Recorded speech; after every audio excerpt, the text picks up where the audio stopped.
Баршаңызға қайырлы күн. Бүгін сіздермен менің ең сүйікті торттарымның бірі медовик тортын дайындайтын боламыз.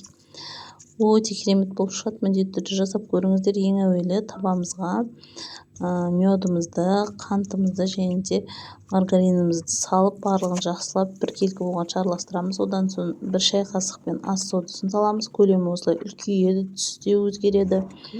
Міндетті түрде араластырып отырыңыздар. Сол кезде асты жабысу қалмайды. Сәл суытып, астын сөндіріп, жұмыртқамыздан салып, жақсылап араластыратын боламыз. Жұмыртқаны тез-тез араластырыңыздар, әйтпесе пісіп қалады.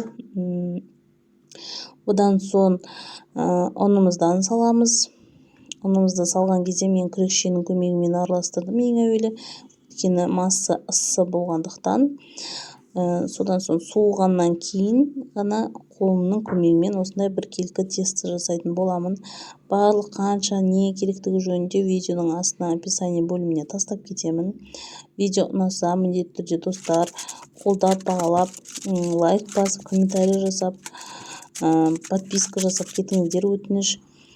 Одан соң тестіміздің әрқайсысын осылай бөлшектерге бөле отырып илеп шығатын боламыз. Мінекей тез-тез 5-10 минутта осындай бізде корждар дайын болады. Менде осындай 7 корж дайын болды.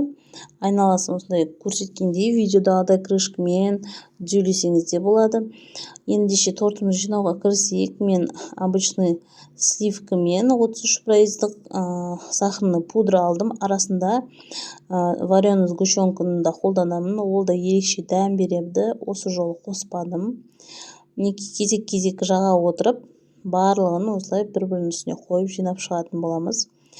Осының алдында корждарды пісірген кезде, айналасын жаңа артық дөңгелектерін алып тастаған кезде, осындай бізде корждан қалатын болады. Соны блендердің көмегімен измельчить етіп, тортымыздың сыртын осындай қылып әдемілесеңіздер болады. Өте ерекше әдемі торт шығады.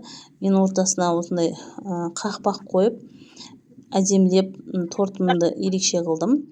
Жұмсақ, өте дәмді торт шығады. Міндетті түрде жасап көріңіздер.